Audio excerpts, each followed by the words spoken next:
Salut l'équipe, c'est Masco, j'espère que vous allez bien. Aujourd'hui, par ce froid glacial, on se retrouve pour une nouvelle vidéo où je vais aller échanger mon petit booster contre une moto ultra rare. Franchement, je suis trop content. Bon allez, je vous fais pas plus patienter, je prends le booster, je vais le charger et on va tout de suite chercher ma nouvelle pépite.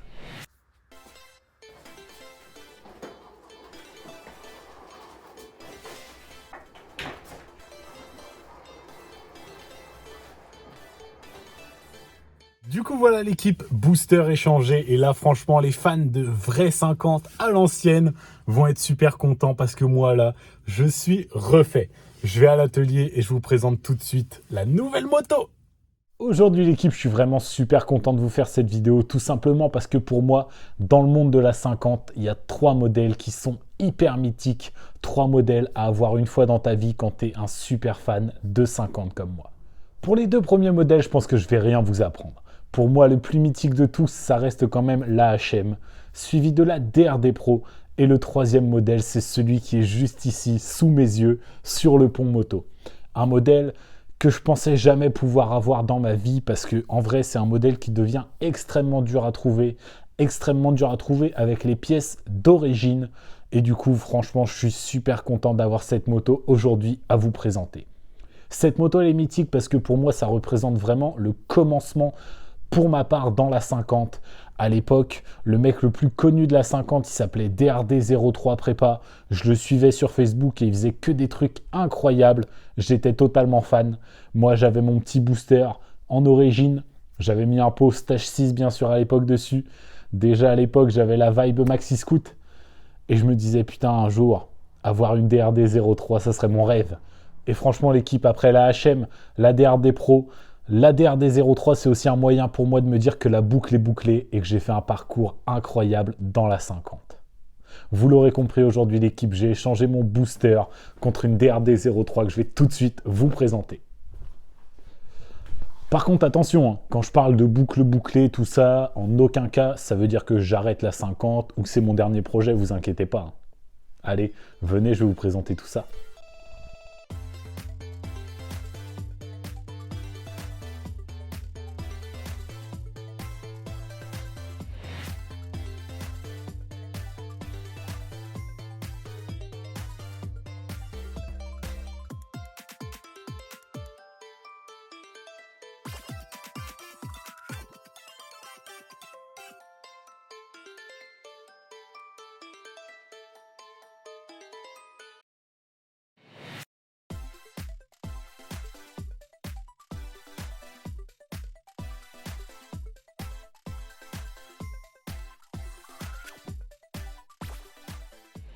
Ah là là, Derby DRD03. J'allais vous dire de 2003, mais bon, c'est une 03. Donc l'année, c'est logique. Franchement, l'équipe, je suis super content d'avoir cette bécane à l'atelier. Comme d'habitude, on va faire d'avant en arrière. Je vais vous montrer ce qui va et ce qui ne va pas sur cette petite pépite, la DRD03. Alors attention l'équipe, je tiens à le préciser quand même, mais il y a quelques petits trucs à refaire sur la 03. En même temps, je le précise, mais c'est logique. Mon booster, il était cool. Mais une DRD03, les gars, quand même, c'est quelque chose. Du coup, vous allez le voir, il y a quelques petits frais, mais la moto, en état, elle est quand même plutôt pas mal. Il y a une très très bonne base. Allez, je vous fais pas plus patienter. On va commencer par le train avant. Donc, fourche Derby Origine double disque. Pas la fourche inversée, la fourche de base de la DRD03, donc la fourche simple, mais double disque, avec la jambe d'origine qu'on pourrait croire anodisée, mais en fait c'est une peinture qui est vraiment, vraiment jolie en vrai. Au niveau du pneu avant, il est très récent, enfin, en très bon état quoi, on voit qu'il n'a pas beaucoup servi. Les disques aussi, eux, sont en très bon état, ils sont pas beaucoup usés, donc ça c'est cool. Par contre, au niveau des étriers, j'ai les 2 paires de plaquettes à faire. Bah ouais, double disque, ça veut dire double paire d'étriers à changer. Enfin, double paire de plaquettes. Au niveau des carénages, on a une face avant et un garde-boue qui ont été rajoutés, qui ne sont pas du tout d'origine. Et c'est dommage, mais bon, je ne vais pas les garder. Je pense que vous vous en doutiez l'équipe, mais si j'ai échangé mon booster contre cette Derby DRD03, c'est pour ça. Kit carénage avec kit déco d'origine DRD03. avec la selle qui va avec, le petit kit déco Sport Concept à l'arrière. Franchement, rien que cette partie-là de la bécane, l'équipe, elle est mythique. En plus, on a un magnifique cadre chrome, un petit peu sale, mais franchement incroyable aussi. Bon, par contre, malheureusement, la selle à certains endroits, elle a pris cher.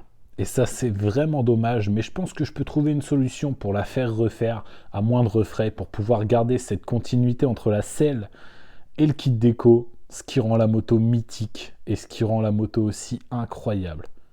Après, ici, au niveau de la bavette, on a la bavette d'origine. On voit ici le petit stickers d'origine qui va avec la moto. Mais pareil, il y a eu des trous de fait dans le kit carénage. Il y a franchement du boulot au niveau du kit carénage. De l'autre côté, c'est pareil. Ici, on a eu plein de trous de fait pour rafistoler le kit carénage. Donc, on aura un gros travail de carrosserie. Mais franchement, ce qu'il faut conserver, c'est vraiment les parties avec le kit déco. Parce que ces parties-là, elles sont incroyables. Une grosse commande AliExpress. Ouais, c'est de quoi je vais vous parler maintenant. Parce que comme on peut le voir, au niveau du poste de pilotage, au niveau des disques de frein à l'avant, au niveau des vis juste ici, ou même encore au niveau de l'étrier de frein arrière, cette moto elle a été retapée avec pas mal de pièces AliExpress. Et franchement, c'est dommage parce que quand on connaît le potentiel de cette bécane, vu comme elle est mythique, je trouve ça un peu con. Enfin bon, c'est pas grave, on va se dire, au moins on a un frein arrière tout neuf, toutes les pièces sont neuves, ça doit freiner du feu de Dieu. Eh ben non, la moto est compliquée à arrêter avec le frein arrière. Ouais, ça c'est vraiment dommage. Après, au niveau de la jante, on a comme à l'avant une magnifique peinture bleue qui ressemble vraiment à de l'anodisation, mais c'est une peinture. Au niveau du pneu arrière, il est en bon état aussi. Il est un peu plus fatigué que le pneu avant, mais franchement, il est quand même en très bon état. On a ici un petit support de plaque qui vient aussi de chez AliExpress et qui est déjà à moitié cassé. Et on a une couronne qui vient de chez Stage 6. C'est une vraie pièce, ça fait plaisir. Par contre, ça, là, j'avais pas remarqué. Et c'est pas normal du tout. Ok, donc 3 vis sur 6. Je pense que c'est question de poids. Moins il y a de poids en mouvement, plus la moto avance.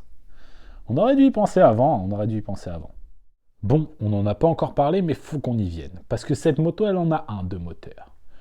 Et d'ailleurs, la performance peinture sur le cylindre m'a laissé sans voix.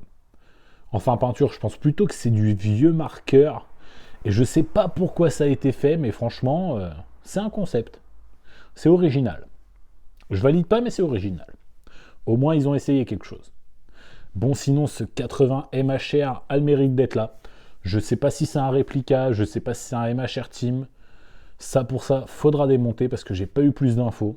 On a une petite pipe, une petite boîte à clapet et un 28 PWK.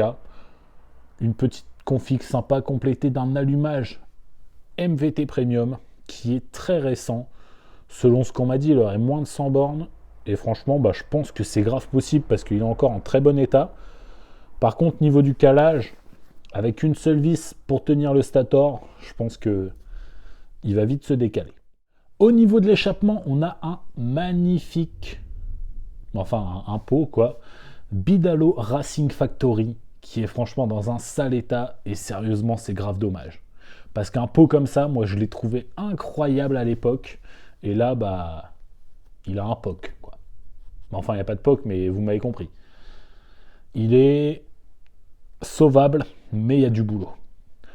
Il est complété par une petite cartouche KRM qui a dû frotter une paire de fois le sol.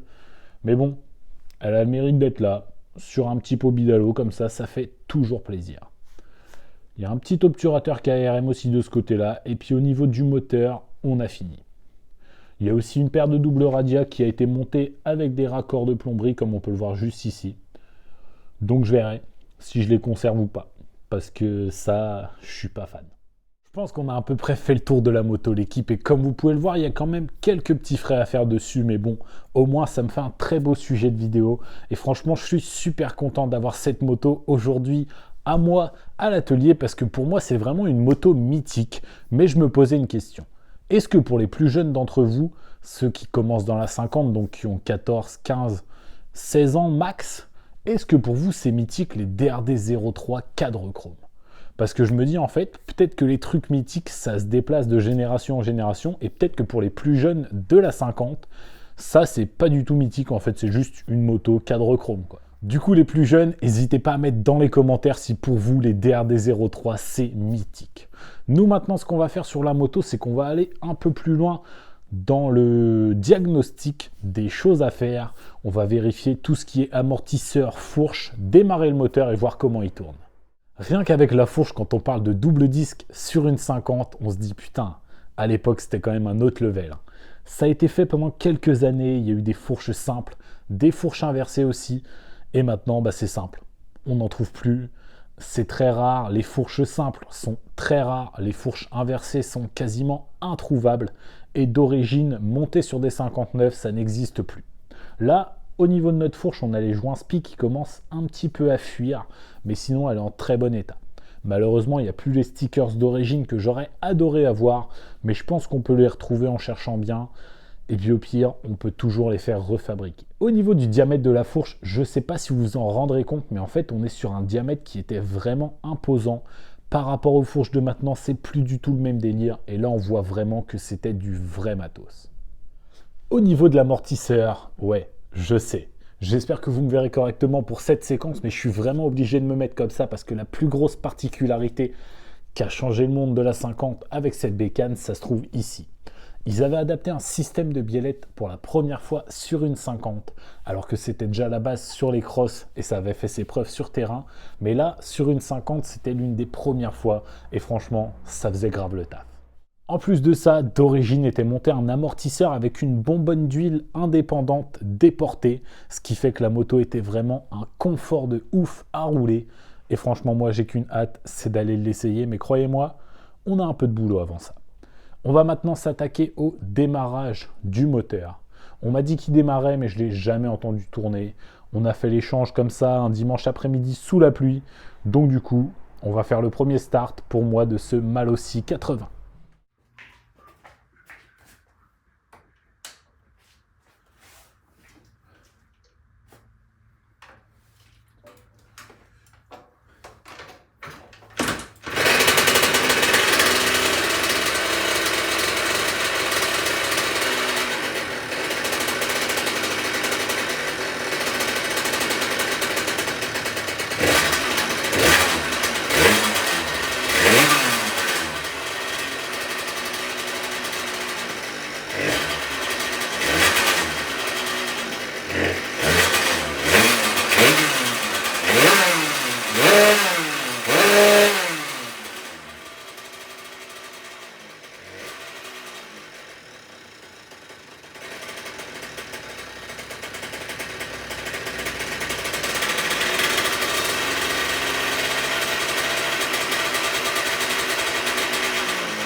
Comme on a pu le voir juste avant l'équipe, la moto démarre très bien, mais il y a un bon réglage à faire parce que franchement, ça tourne pas super. Et en plus, il y a un petit bruit au niveau du moteur qui m'inquiète un peu, donc je pense qu'il y aura une réflexion moteur complète à faire. Dans tous les cas, je comptais ouvrir le moteur pour voir ce qu'on a au niveau du vilebrequin, savoir quel cylindre c'est, si c'est un Malossi MHR classique ou si c'est un MHR Team. Je voulais aussi vous préciser le fait que sur la moto, il n'y a pas de faisceau électrique. Il y a quelques câbles électriques par-ci par-là, mais je considère vraiment pas ça comme un faisceau électrique. Il n'y a pas de compteur non plus, mais bon, c'est pas trop grave. Un faisceau Derby avec un compteur, j'en ai un complet en stock à l'atelier. Donc, une fois la moto vraiment en état concours, je pourrais les remonter dessus, il n'y a pas de problème. Le premier truc que je vais faire, moi, sur cette Derby, ça va être de démonter la selle pour l'emmener chez un sellier pour voir ce qu'il peut faire parce que j'aimerais vraiment faire changer la partie centrale en gardant les deux parties Super Motard Derby sur les côtés. Ça serait vraiment incroyable de pouvoir refaire cette selle à l'identique comme quand elle est sortie d'usine parce que franchement, je la trouve magnifique. Deuxième étape que je veux absolument faire dans cette vidéo, ça va être de démonter les carénages. Pour la majeure partie, ils sont en très bon état et surtout, il y a la déco d'origine. Du coup, je veux vraiment pas les abîmer. Donc, pour les conserver, je vais les démonter et les stocker au sec, au propre, bien emballés. Comme ça, il n'y aura pas de problème au niveau des carénages.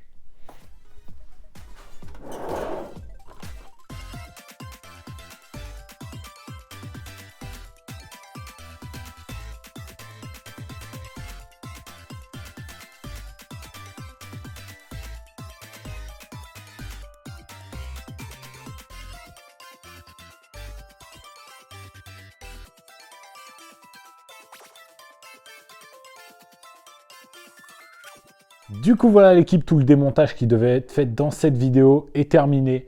Je ne vais pas aller plus loin aujourd'hui, tout simplement parce que pour moi, c'est vraiment une moto mythique qui mérite qu'on fasse les choses bien. Il y a du boulot sur cette bécane, je le sais, mais je veux vraiment en faire un collector. Et du coup, je vais prendre le temps de faire les choses correctement. Au niveau des jantes bleues, je ne vais pas vous dire qu'elles me posent problème, mais je trouve qu'elles ne vont pas du tout avec le style de la moto. Vous allez me dire, tu peux changer les jantes et en remettre des noires, par exemple, avec un cerclage noir anodisé. Le seul problème, c'est que là, c'est la jante avant double disque, ce qui voudrait dire qu'il faudrait que je démonte entièrement la jante, le moyeu, tous les rayons pour changer. Et franchement, c'est un sacré boulot qui demande vraiment beaucoup de talent pour que la roue, elle tourne de nouveau droit. Donc, je ne sais pas trop comment je vais faire. Malheureusement, l'équipe, en démontant les carénages, je me suis aperçu qu'à ce niveau-là, sur le châssis, on a un gros POC. Et franchement, je ne sais pas de quoi ça vient. Au début, je me suis dit que la moto avait sûrement été accidentée, mais quand on regarde de l'autre côté, juste là, le cadre, il est nickel. Après, j'ai réfléchi un peu plus, et en fait, je pense qu'il y a eu un problème au niveau de la fourche, et que la fourche, ce bâton de fourche-là, qui a dû être remplacé du coup, il est sûrement venu taper à ce niveau-là, ce qui a enfoncé un peu le châssis ici. Et ce qui me fait dire ça, regardez, c'est qu'en fait, la petite butée qui, comme de l'autre côté, est là pour pas qu'on tourne le guidon trop, et bien de ce côté-là, elle est cassée. Du coup, je pense vraiment qu'en fait, il y a eu un problème, il y a quelqu'un qui a dû taper la roue dans ce sens-là, et du coup, la fourche, elle est venue taper juste ici. Ça, franchement, c'est grave dommage. Du coup, voilà l'équipe, comme vous pouvez le constater, on a quand même pas mal de taf sur cette moto. Il y a pas mal de choses à vérifier, pas mal de choses à revoir. Mais bon, je pense qu'une DRD 03, ça mérite tout le travail que je vais mettre dans cette moto. Franchement, je suis grave content d'avoir ce modèle mythique à l'atelier. J'ai dû le répéter au moins 5 fois dans la vidéo, mais ça prouve vraiment que je suis content.